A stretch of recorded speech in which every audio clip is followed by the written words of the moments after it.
오늘 거룩한 주일로 마드에서 이렇게 나와서 또한 영상으로 예배드린 여러분들에게 하나님의 크신 은총이 여러분과 여러분의 가정에 임하기를 다시 한번 간절히 축원합니다. 5월 가정의 달을 마드에서 우리는 첫째 주일을 어린이 주일로 지켰고, 둘째 주일 지난 주일에는 어버이 주일로 지키면서 우리의 자녀들을 생각해보고 우리 또한 부모님들을 생각해 보았어요.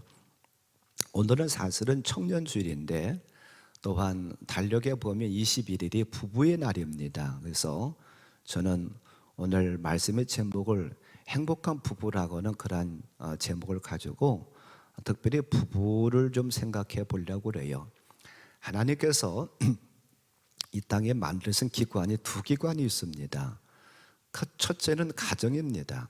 창세기 2장에 보면 하나님께서 아담이 독처하는 것, 혼자 사는 것을 보실 때에 좋지 않으셔서 그를 깊이 잠들게 만드시고 그의 갈빗대를 뽑아서 여인을 만들어 가지고 둘이 한 몸 이루게 하셨어요. 그래서 가정이 제일 먼저 탄생이 됐습니다. 어찌 보면 교회보다도 먼저입니다. 교회는 예수님께서 십자가 죽으시고 승천하신 다음에 그 다음에 이루어지는 것이 교회예요. 그래서 어찌 보면 우리가 잘못 생각하면 교회가 중요하다 얘기할 수 있어요. 물론 교회가 중요한 건 사실입니다. 그러나 우리 가정도 교회 못지않게 참 중요해요. 근데 이 가정의 가장 기본은 무엇이냐면 아내와 남편이라고 하는 거예요.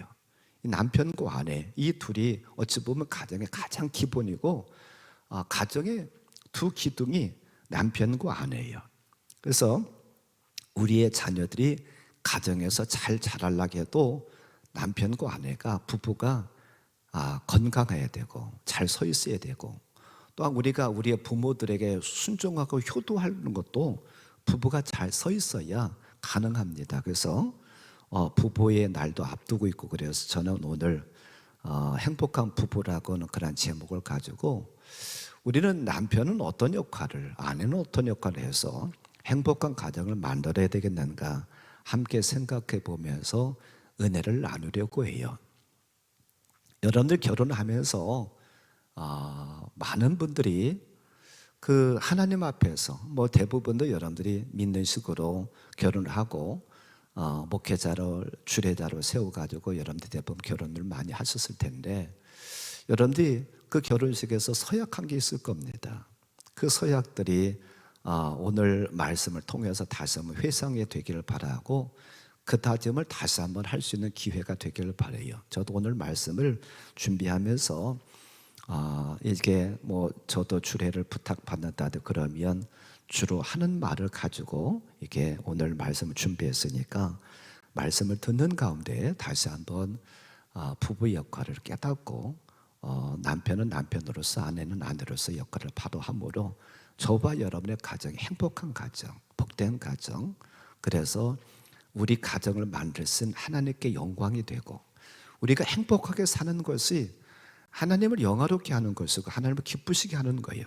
하나님께 우리의 가정을 만드셨으니까 우리가, 인간인 우리가 그 가정에서 행복하게 사는 모습을 보실 때에 하나님을 기쁘신 거예요. 그래서 우리 사람에게도 좋은 것이지만 그것이 하나님께 영광 돌리는 것이고, 또한 우리가 행복할 때에 우리도 기분 좋고요, 또한 그 가정 안에서 자라는 우리 자녀들도 그것을 본받아요. 그래서 우리 자녀들에게도 좋은 유산을 물려주는 것입니다. 그래서 또 그렇게 행복하게 살 때에 주님의 말씀을 전하는 것도 되지요. 너희는 세상의 빛이다, 소금이다라고 말씀하신 그 말씀을 이루는 것이기도 하기 때문에 행복한 부부로 행복한 가정을 이루는 것은 여러 면에서 참 좋은 것이기 때문에 모쪼록 저와 여러분들의 가정들이 행복한 가정을 다 이루기를 바랍니다. 오늘 말씀을 본격적으로 들어가기 전에 먼저 저는 무엇을 말씀드리고 싶으냐면, 남자와 여자가 조금은 달라요. 심리적으로, 즉 생김새만 다른 것이 아니라 남자는 남자로서 여자는 여자로서 조금 차이가 있어요. 그 차이를 먼저 우리가 아는 것은 우리가 행복한 부부 생활할 때 참 유익합니다. 그래서 이 남자와 여자의 차이를 조금 말씀드리고 오늘 하나님께서 예배소서 5장이나 또한 베드로전서 3장을 통해서 우리에게 당부하신 말씀을 좀 생각해 보려고 합니다. 남자들은 결과를 중시합니다. 어떤 일을 하면 과정은 별로 중요하게 생각하지 않고 그 결과를 중요하게 생각해요. 그래서 무엇을 이루었느냐, 못 이루었느냐, 무엇을 성취했느냐, 성취하지 못했느냐. 그래서 일 중심이고 성취 중심입니다. 그래서 어떤 일을 하다가 그 일이 이루어졌으면 참 좋아하고 기뻐하는 것이 남자예요. 근데 여자들은 무엇을 이루었느냐가 중심이 아니라 어떤 과정으로, 그러니까 어떤 일을 하다가 이루지 못해서 상관없어요. 그 과정을 여자들은 중요합니다. 여자들은 그 과정을 중요하게 하고 관계를 굉장히 중요하게 여겨요. 그래서 여자들은 주로 그 친구들을 굉장히 중요하게 생각합니다. 나와 대화할 수가 있고 나와 함께 할 수 있는 친구가 있느냐 없느냐, 이걸 굉장히 중요하게 생각하고 대화하는 것을, 서로 얘기 나누는 것을 참 좋아합니다. 이게 먼저 차이가 있고, 또한 두 번째 차이는 무엇이냐면 어떤 것을 받아들이는 감각에도 차이가 있어요. 남자는 주로 보는 것으로 어떤 것을 받아들입니다. 그래서 보는 것에 굉장히 약해요. 그래서 결혼하기 전에 소위 말해서 화장발에 속아가지고 결혼해가지고서 나는 결혼 후에 땅을 치면서 후회하는 남자들이 많아요. 남자들은 보는 것이 약하기 때문에 화장을 했으라 여자가 이쁘게 꾸미고 있으면 남자들이 한 번 더 쳐다봐요. 그리고 소위 말해서 몸매가 좋으면 남자들은 젊은 남자나 늙은 남자나 다 쳐다보게 됐어요. 목사도 마찬가지입니다. 근데 그게 남자로서 건강하다고 하는 거예요. 이쁜 비키니를 입고 지나가는데도 남자가 쳐다보지 않는다 그러면 그 남자는 죽은 거나 마찬가지예요. 그러니까 여자들이 지나가면서 남편이 늙었음에도 불구하고 쳐다본다 그러면 건강한 남자라는 걸 인정하고 아무 말 하지 마세요. 여자에게 팔렸다고 그렇게 너무 하지 마세요. 그게 건강한 겁니다. 그래서 화장발에 속아가지고 결혼했는데 여자들이 폼크레이싱으로 얼굴을 싹 씻고 나니까 화장불이 없어지잖아요. 그러니까 남을 보는 거나 마찬가지예요. 그래가지고 내가 속았구나, 저 화장불에 속았구나 그러면서 땅을 치면서 사는 남자들이 많아요. 근데 여자들은 보는 것에 약한 것이 아니라 귀로 듣는 것에 조금 약합니다. 달콤한 말을 하면 여자들은 쉽게 넘어가게 돼 있어요. 그래서 여자들은 무엇에 약하느냐 하면요, 듣는 것에 약해서 결혼 전에 남자들이 뭐라고 그래요? 나하고 결혼만 해준다고 하면 내가 저 밤하늘에 별이라도 따다 주겠다. 네가 원하면 그 말에 속아가지고 결혼해가지고 사는 여자들은 그 말에 속아가지고 발등 찍고 사는 사람들이 많아요. 결혼 전에는 남자가 무엇인가 다 해줄 걸로 생각했는데 결혼하고 나니까 남자가 변해버렸어. 그래서 여보, 밤하늘에 별 따다 준다고 했잖아. 내가 언제 그랬느냐는 거죠. 밤하늘에 별이 아니라, 아닌 말로 시장바구니 하나 들어달라고 해도 안 들어주려고 그래요. 그러니까 내가 속았네 그래요. 그뿐만 아니라 남자들은 공간 능력이 있고요, 통합하는 능력이 있어요. 예를 들어서 남자들 운전하고 다니면서 주차 같은 걸 잘합니다. 특별히 뒤로 하는 주차 같은 것도 잘해요. 근데 여자분들은 그것을 굉장히 어려워합니다. 공간 능력이 떨어져서 그래요. 그래서 남자들이 볼 때는, 남편이 볼 때는 아유 왜 그것을 못해, 이렇게 꺾어가지고서 들어가면 다 되는데 왜 그것을 못해라고 하지만 여자들은 그거 잘 못해. 그것은 틀린 것이 아니라 차이예요. 남자는 남자로서 여자는 여자로서 차이가 있다라는 거 우리가 인정할 때에 여기서부터 행복한 부부 생활을 시작이 되지 않나, 그런 생각을 해봅니다. 재미있는 얘기를 하나 먼저 하고서 하나 들어갈게요.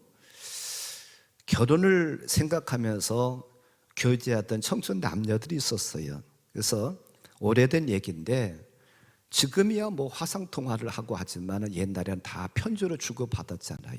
펜팔을 했어요. 펜팔을 하다가 어느 정도 펜팔을 오래 해가지고 이제는 만나서 서로 확인해보고 결혼해도 좋겠다 해가지고서는 춤춘 남녀가 만났습니다. 근데 처녀가 만나가지고 총각을 보는 순간에 깜짝 놀라고 말았어요. 그러고서는 뒤로 까무러질 뻔했어요. 왜 그러냐면 나온 남자가 장애를 입어가지고 한또 눈이 없는 거예요. 그래서 이제 이 처녀가 화를 냅니다. 그럴 수가 있느냐? 이렇게 중요한 당신이 한쪽 눈밖에 없는데 이렇게 중요한 것을 나한테 속이고서 이렇게 결혼할 수가 있느냐? 나한테 이게 참 이렇게 사랑한다 할 수가 있느냐? 나는 이거 결혼 못한다. 그래서 남자가 말하는 거예요. 총각이 말하는 거예요. 아니 이미 내가 다 얘기하지 않았냐? 내가 다 얘기했는데 이제 와서 왜 딴소리 하냐? 그랬더니 이 처녀가 더 화가 나가지고 아니 내가 당신이 눈이 하나밖에 없는 장애라고 하는 것 때문에 기분 나쁜 게 아니라 나를 속이는 것, 지금까지도 속이지 않느냐, 말 않고 속이지 않느냐. 그랬더니 총각이 답 그러면서 이 처녀가 말하는 거예요. 당신이 나한테 고백했다고 그러는데 말했다고 했는데 언제 그랬느냐? 몇 번째 편지에서 나한테 그 중요한 얘기를 했느냐 한번 대봐라 그랬더니 총각이 그랬다고 그래요. 내가 두 번째 편지에서 한눈에 반했다고 하지 않았냐? 이 얘기를 깨달으신 분들은 뭔 얘기인지 알겠죠? 내가 두 번째 편지에서 분명히 당신과 편지하는 순간에 한눈에 반했다고 하지 않았느냐? 그 총각이 그랬다고 그래요. 그래서 벤자민 프랭클린이라고 하는 사람은 그런 말을 했다고 합니다. 결혼 전에는 두 눈을 뜨시오.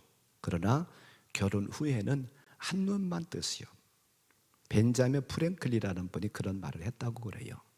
결혼 전에는 이 사람이 내 배우자인가 그것을 보기 위해서 두 눈을 뜨고서는 열심히 찾아야 된다고 그래요.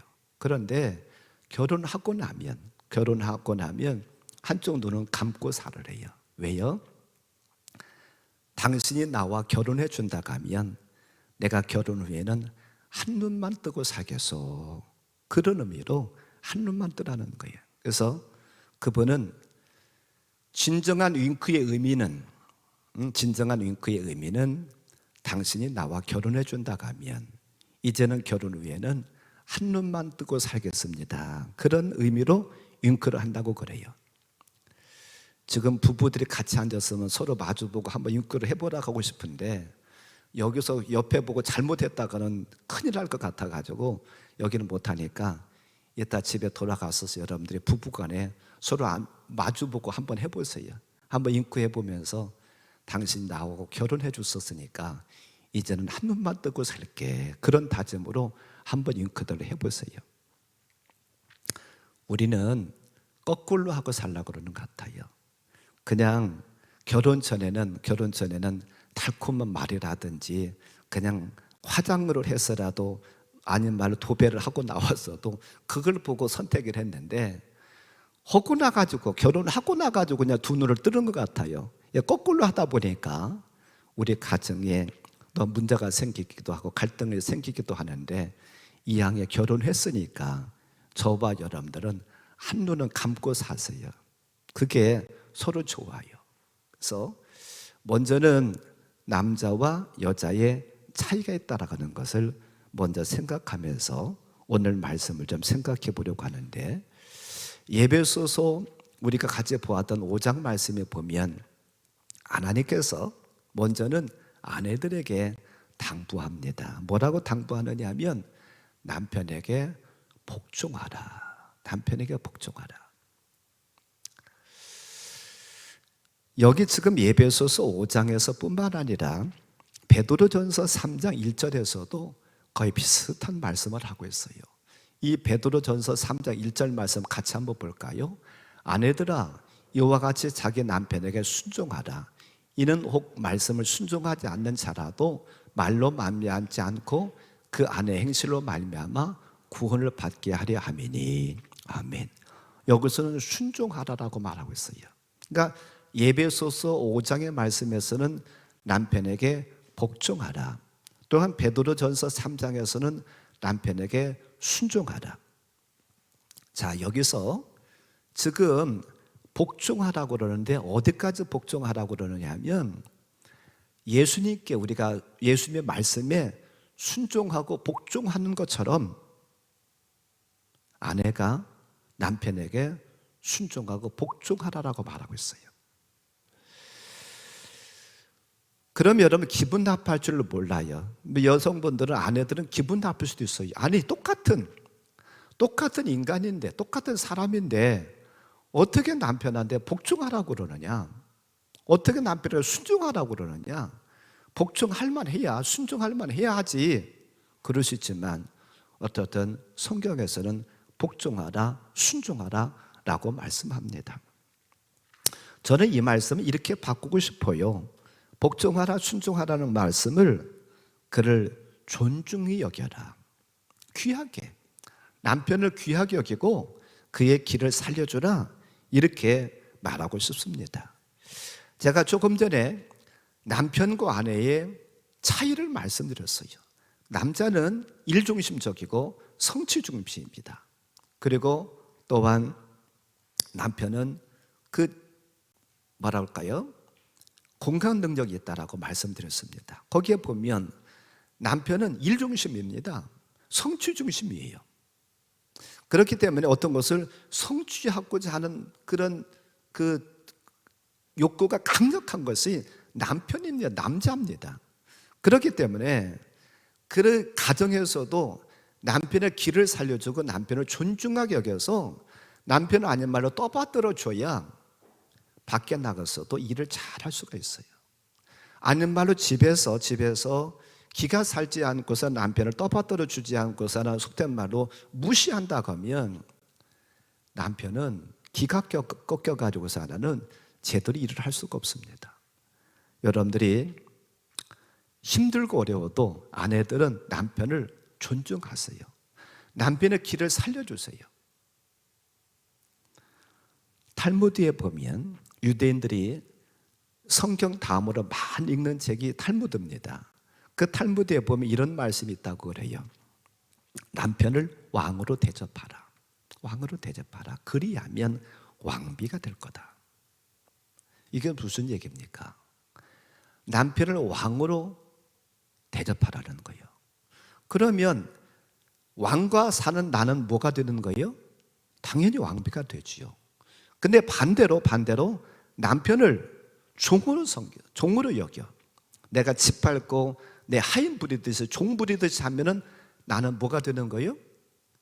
나는 종이 되는 거예요. 여종이 되는 거죠. 남편은 남종이 되는 거고 아내는 여종이 되는 거죠. 왜요? 종과 사는 나는 종이지요. 여러분들은 특별히 여성분들은 왕비가 되기를 원하십니까? 여종이 되기를 원하십니까? 대답 없으시네요. 왕비가 되기를 원하신다고 하면 남편을 왕으로 모시세요. 그러면 당연히 나는 왕비가 되는 거예요. 요즘 대통령이 바뀌었잖아요. 전에는 여사님이를 안 불렀는데 남편 잘 만나고 남편이 대통령 되니까는 당장 호칭이 바뀌어지잖아요. 그런 거예요. 여러분의 집에서 남편을 왕으로 섬기면 여러분의 신분이 뭘로 바뀌어요? 왕비로 바뀌어요. 그러나 남편을 종처럼 부려먹으면 나도 종이 된다는 사실을 꼭 기억하세요. 남편을 존중하고 인정하고 참으로 그를 높이기 위해서 애를 쓰세요. 그러면 남편은 기가 살아서요 밖에 나가서도 열심히 일합니다. 그 일에 능률이 있어요. 지금은 조금 유행이 지나갔습니다만 한동안 간 큰 남자 시리즈가 유행이 있었을 때가 있어요. 어느 날 세 남자가 만났어요. 나이가 지긋한 남편 셋이 만났는데 어떤 공통점이 있느냐면 지난밤에 아내들한테 맞았어요. 두드려 맞았어. 그 남자들 셋이 모였어요. 그래가지고 풀이 푹 죽어가지고 남자들 셋이 얘기를 합니다.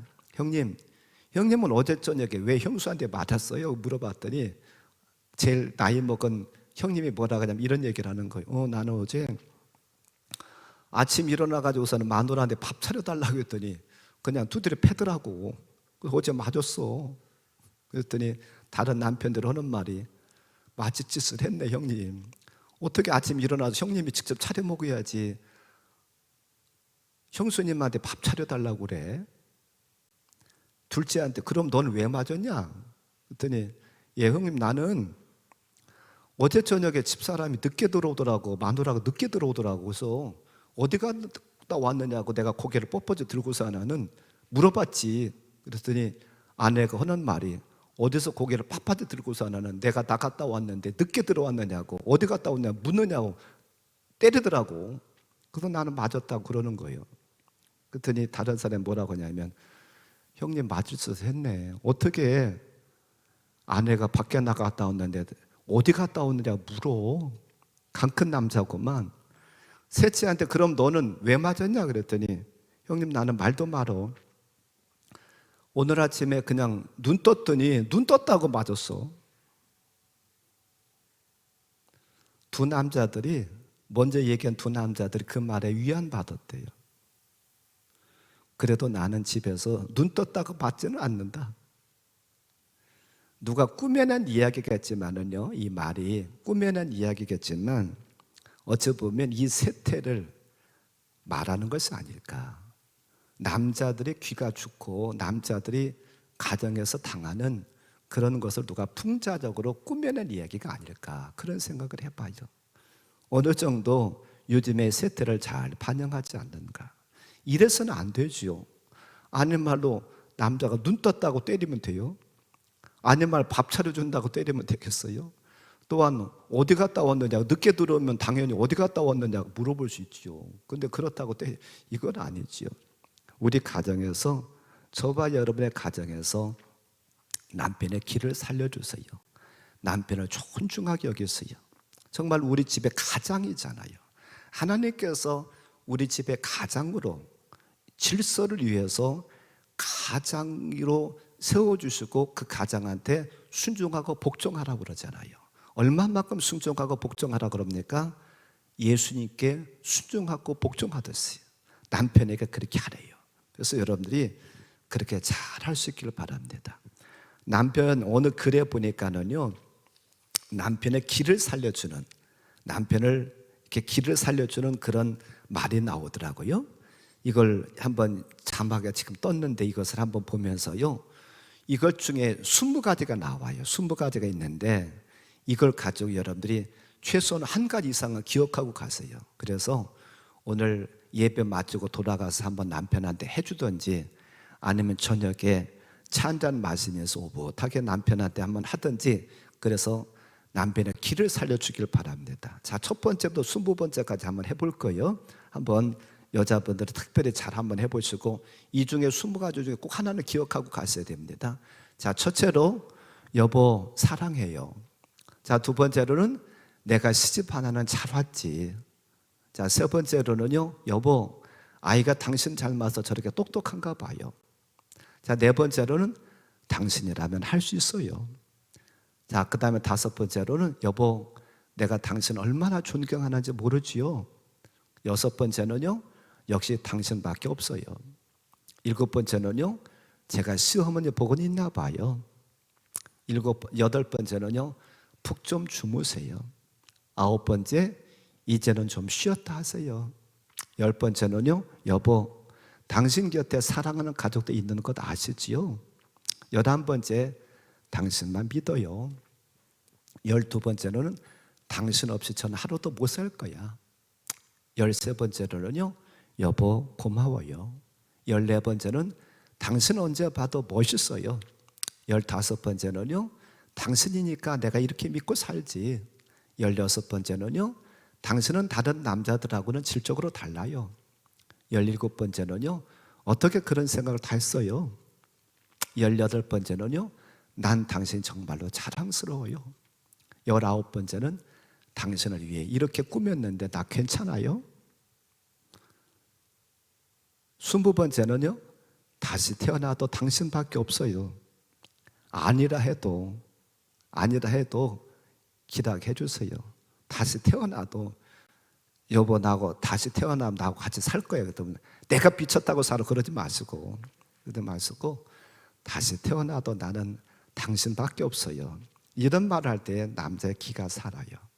자, 아무쪼록 행복한 가정을 꿈꾼다고 하면 아내는 아내로서의 역할을 바로 감당하세요. 그래서 남편을 존중하게 여기고 남편의 길을 살려줘서 남편이 가정에서도 큰 소리를 치고 밖에 나가서도 큰 소리를 칠 수 있는 당당한 남편으로 만들어주심으로 말미암아 여러분의 가정들이 여러분의 아내를 통해서 행복해지는 귀한 가정 되기를 주님의 이름으로 간절히 축원합니다. 자, 20가지 중에서 꼭 한 가지는 기억하고 가세요. 자, 두 번째로는 이제 하나님께서 남편에게 당부하는 말씀이 있어요. 남편에게는 뭘 당부하느냐? 하나님께서 뭐라고 하시느냐 하면 아내를 사랑하래요. 근데 얼마만큼까지 사랑하라고 그러느냐면 자기 자신 사랑하는 것처럼, 또한 예수님께서 교회를 위해서, 예수님께서 우리를 위해서 죽으신 것 같이 그렇게 사랑하라 라고 말씀하고 있습니다. 물론 이것은 쉽지는 않을 거예요. 그러나 주님의 명령입니다. 아내를 사랑하라. 예수님께서 교회를 위해서 죽으신 것처럼 25절에 보니까 남편들은 아내 사랑하기를 그리스도께서 교회를 사랑하시고 그 교회를 위하여 자신을 주심같이 하라. 예수님께서 저와 여러분들 위해서 몸을 내주시고 십자가에서 그 살을 찢기신 것 같이 그렇게 사랑했듯이 아내를 사랑하래요. 아내의 육체만 사랑할 것이 아니라 아내의 영혼을 사랑하고 아내를 모든 것을 사랑하래요. 우리가 아까 제가 서론에서도 말씀드렸습니다만 결혼 전에는 남편이 그 무엇이든지 아내를 위해서 해주겠다고 그러죠. 당신 나를 위해서 나하고 결혼만 해준다고 하면 내가 저 밤하늘에 별이라도 따라서 준다고서 나는 그렇게 철석하게 약속을 해놓고서 하나는 결혼만 하면 이제 소위 말해서 내 것이 됐다고 생각하고서 하나는요 함부롭게 하려고 그러죠. 근데 그것은 옳은 것은 아닙니다. 아내를 사랑하라 라고 말씀하고 있는데 그럼 구체적으로 어떻게 하는 것이 사랑하는 것인가? 첫째로는요 상대방을 있는 그대로 내가 받아들이는 거예요. 그대로 수용하는 거예요. 결혼하기 전에 다 다른 환경에서 자랐잖아요. 다 다른 문화에서 자랐어요. 그랬는데 하루아침에 바뀐다는 것은 쉽지 않아요. 그냥 있는 그대로, 그러니까 다른 것은 틀린 것이 아닙니다. 차이지, 서로 다른 것이지 틀린 것은 아니에요. 나하고 다르면 우리는 자칫 잘못 생각하면 틀렸다고 생각해요. 이건 틀린 것은 아니라 그러는 거예요. 제가 집사람하고 결혼하고서 나는요 안 맞는 것이 여러 가지 있었는데 이런 것들이 안 맞더라고. 저희 집은 밥을 먹고서는 바로 과일을 안 먹어요. 우리는 밥 먹고서는 한참 있다가 어느 정도 소화가 된 다음에 간식으로 과일을 먹어. 근데 집사람은요 결혼하자마자 과일을 깎아 오더라고. 그래가지고 이게 어찌 된 거냐 했더니 자기 집에서는 그게 그렇게 했다는 거예요. 누가 옳은 거예요? 옳고 그름은 없어요. 다 맞는 거예요. 근데 지금은 저도 밥 먹고 바로 과일을 달라고 그래.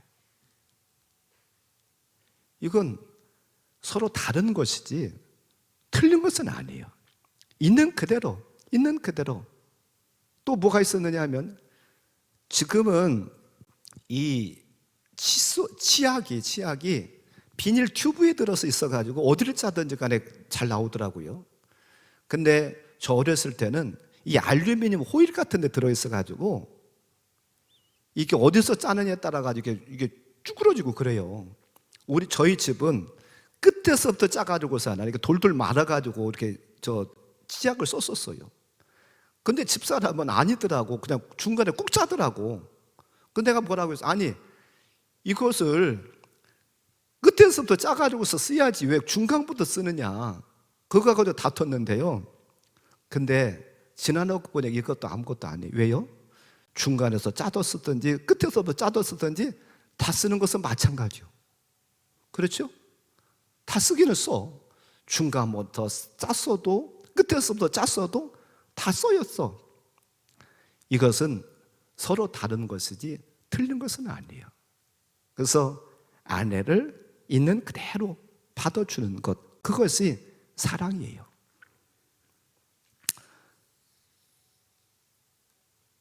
곱사등인, 굉장히 외모가 못생기고 곱사등인 그런 곱사가 있었어요. 곱추가 있었어요.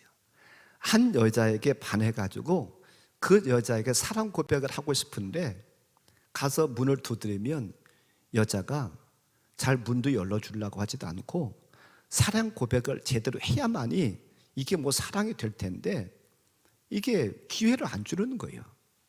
그래가지고 낙심해가지고 이거 죽을까 그렇게도 생각했는데 이 곱사등이가 생각하기를 내가 만약 이것 때문에 낙심하고 죽는다고 하면 내 외모보다도 못난 인간이다 그런 생각을 하면서 다시 한번 용기를 내가지고 그 처녀 집에 찾아갑니다. 찾아가서 문을 두드려요. 그랬더니 이 처녀가 살살맞게 하면서 외면하면서 그냥 문을 열어주는데 이 총각이 이 곱사등이가 처녀한테 이런 말을 던집니다. 당신은 결혼이라고 하는 것이 하늘에서 맺어주는 것이라는 것을 믿습니까? 그랬더니 이 처녀가 예 믿습니다. 당신도 그렇게 생각합니까? 그랬더니 이 총각이 예 나는 그렇게 생각합니다. 그러면서 거기다 붙이는 말이 있어요. 뭐라고 붙이느냐 하면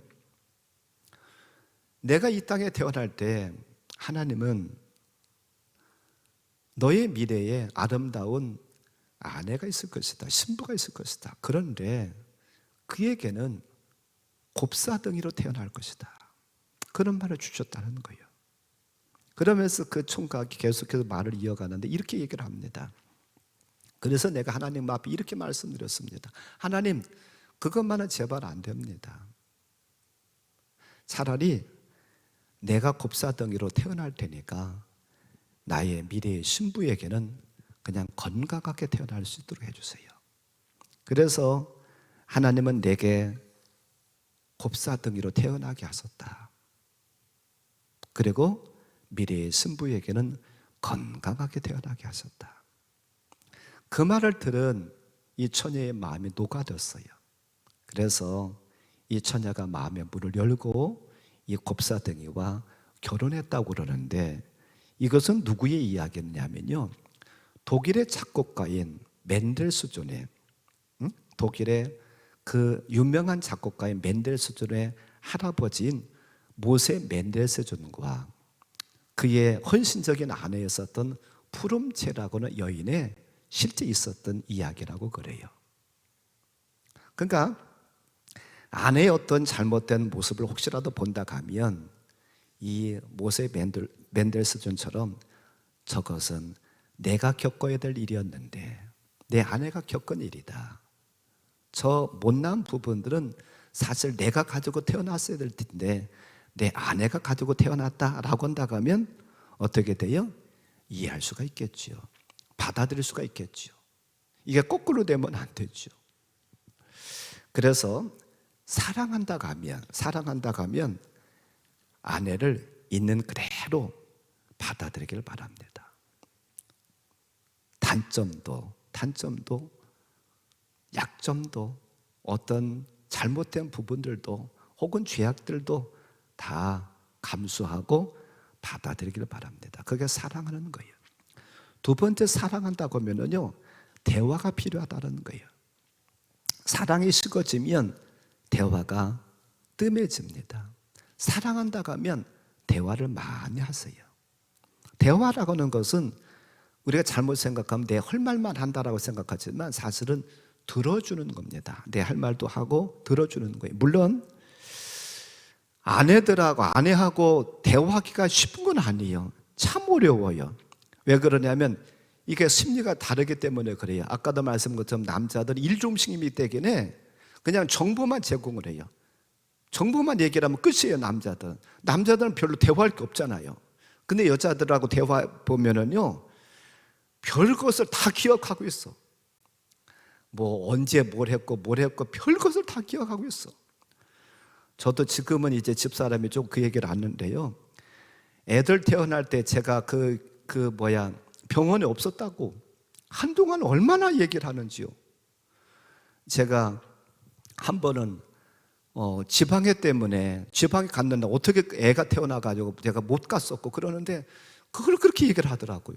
요즘은 조금 안 하는데요, 여자들과 대화를 많이 하세요. 근데 참 대화를 들어준다라고 하는 것은 남편을 큰 인내가 필요할 겁니다. 남자들 인내가 필요한 것 중에 하나가 또 무엇이 있느냐면, 옷 사러 갈 때 따라가는 것 너무나도 어려운 일이에요. 남자들은 그냥 가가지고 색깔 보고서는 치수 맞으면 그거 그냥 입고 나오는데, 여자들은 입어보고 또 벗고서는 저거 입어보고 금방 살 것처럼 여기다가 벗어놓고 다른 집에 가서 또 입어보고 그렇기 때문에 남자들은 참 옷 사러 가서 같이 동행한다는 건 쉬운 것은 아니에요. 이런 것들도 잘 할 수 있기를 바랍니다. 또 남자가 여자를 사랑한다, 아내를 사랑한다고 하면은요, 작은 친절들을 베푸세요. 무슨 얘기냐면, 남자들은 착각하는 게 있어요. 무슨 착각이냐면, 저도 마찬가지인데, 여자들은 큰 어떤 선물을 사주고 돈을 많이 주면 여자들은 좋아할 것처럼 여겨요. 물론 그것도 좋아하는 거지만, 여자들은 관계 중심이기 때문에 그냥 일상적인 생활 속에서 소소한 것을 좋아합니다. 장을 보러 갈 때에 내가 장바구니를 들고서는 같이 따라가 주는 것, 혹은 빨래를 할 때에 내가 세탁기라도 돌려주는 것, 혹은 청소를 할 때 내가 청소기라도 돌려주고, 설거지할 때에 함께 설거지를 해준다더니 내가 가끔이라도 설거지를 해주는 것, 또한 쓰레기를 버려야 될 때에 내가 쓰레기를 버려주는, 이런 것, 살아가면서 소소한 것에 대해서 여자들은 굉장히 고마워하거든요. 근데 이것을 남자들이 잘 모르다 보니까 이게 조금 때로는 갈등이 생기기도 해요. 진정 아내를 사랑한다고 하면 가정에서 이런 잘잘한 것들도 이런 데 잘 할 수 있기를 바랍니다. 그래서 남편도 남편의 역할을 잘 하기를 바라요. 아까 남편의 길을 살려주는 20마디 말이 있었는데, 아내를 길을 살려주는 20마디 말도 있어요. 이제는 남편들이 잘 기억하셨다가 한 가지라도 꼭 기억하셔서 이따 아내가 고백을 하면 여러분들도 아내에게 고백할 수 있기를 바랍니다. 자, 20가지를 한번 볼까요? 자, 첫째로는 당신 가수로 더 멋있어. 두 번째로는요, 당신 음식 솜씨는 일품이야. 세 번째는 역시 나는 처복이 많아. 네 번째는 당신 왜 이렇게 이뻐졌어? 다섯 번째는 역시 장모님밖에 없어. 여섯 번째, 여보 사랑해. 다 당신 기도 덕분이야. 일곱 번째는요, 당신 옆에서는 옆모습은 마치 그림 같아. 아니라고 해도요, 그냥 기라고 해주세요. 그게 평화를, 가정의 평화를 좋아요. 자, 그 다음에 여덟 번째는요, 당신은 애들 키우는데 타고난 소질이 있나 봐. 아홉 번째, 언제 이런 것까지 배워서 참 대단하네. 열 번째는 당신 보고 있으면 감탄사가 저절로 나와. 그 다음에 11번째는 당신은 눈에 넣어도 아프지 않아. 12번째는요, 당신은 못하는 것이 없네. 13번째는 당신은 멀리 서도 한눈에 띄어. 14번째는 당신은 멀리 봐도 폼이 난다니까. 15번째는요, 처녀 때나 지금이나 당신은 변함이 없어. 그 다음에 16번째는요, 갈수록 더 예뻐지는 것 같아. 17번째는요, 당신 웃을 때 보면 꼭 사춘기 여고생 같아. 18번째는요, 당신 보조개가 들어가. 19번째, 내가 당신 안 만났으면 어떻게 되었겠어? 20번째는요, 내가 당신 때문에 내 눈만 높아졌지 뭐야. 이게 여성을 살려주는 말들입니다. 남편분들도 오늘 이 20가지 중에서 하나라도 꼭 기억하셔서 이따 아내에게 고백할 수 있기를 바랍니다. 시간이 많이 가서 말씀을 종합하고 맺으려고 해요. 하이패밀리라고 하는 가정사역을 하는 기관이 있는데, 거기에 대표 송기론 목사님이 계세요. 그분은 부부를 이렇게 정의하더라고요. 부부는 서로 마주 보는 것이 아니라 서로 옆에 나란히 서서 한 목표를, 한 방향의 한 목표를 바라보는 것이 부부다, 그런 얘기를 하더라고요. 그러면서 그분은 왜 부부가 그러냐라고 그 이유를 이렇게 얘기를 해요. 서로 마주 보면, 서로 마주 보고 있으면 배우자가 젊고 건강하고 어떤 것을 가지고 있었을 때 너무 좋다는 거죠. 그런데 항상 젊은 것만 아니고, 항상 건강한 것만 아니고, 항상 다 잘 되는 것만은 아니라는 거죠. 서로 바라고 있을 때면 건강할 때는 좋은데, 젊을 때는 좋은데 늙고 병들으면요 싫어진다는 거예요.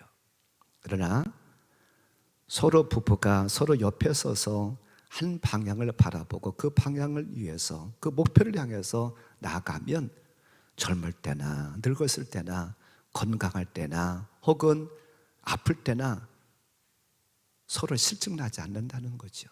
하나님은 저와 여러분에게 가정을 주시고 한 목표를 주셨어요.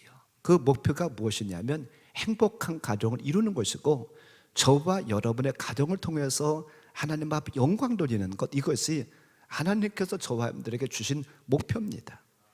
그러면 아내도 남편도 그 목표를 바라보기를 원해요.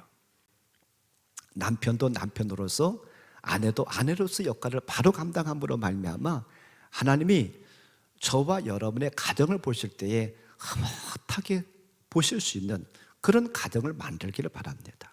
또한 저와 여러분의 가정이 두 부부가 서로 한 방향을 바라보므로 말미암아 그런 일들을 통해서 하나님 앞에 영광 돌릴 뿐만 아니라 많은 사람들에게 좋은 영향력을, 선한 영향력을 끼칠 수 있는 그런 가정이 되기를 바랍니다. 이게 주님이 저와 여러분의 가정에 바라시는 거예요. 그걸 이루라고 하나님께서 저와 여러분들에게 가정을 이루게 하셨어요.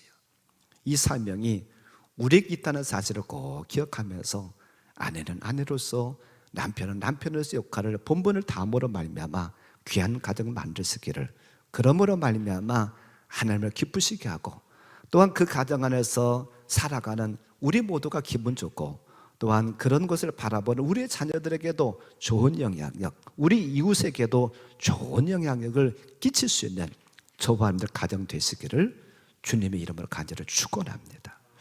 함께 기도하기를 원하는데요, 이 시간에 우리의 가정을 생각하면서 또한 내가 남편으로서, 아내로서 행복한 가정을 위해서 무엇을 해야 되는가 다짐할 수 있는 그런 시간이 되기를 바랍니다. 한 1분만 같이 기도하겠습니다.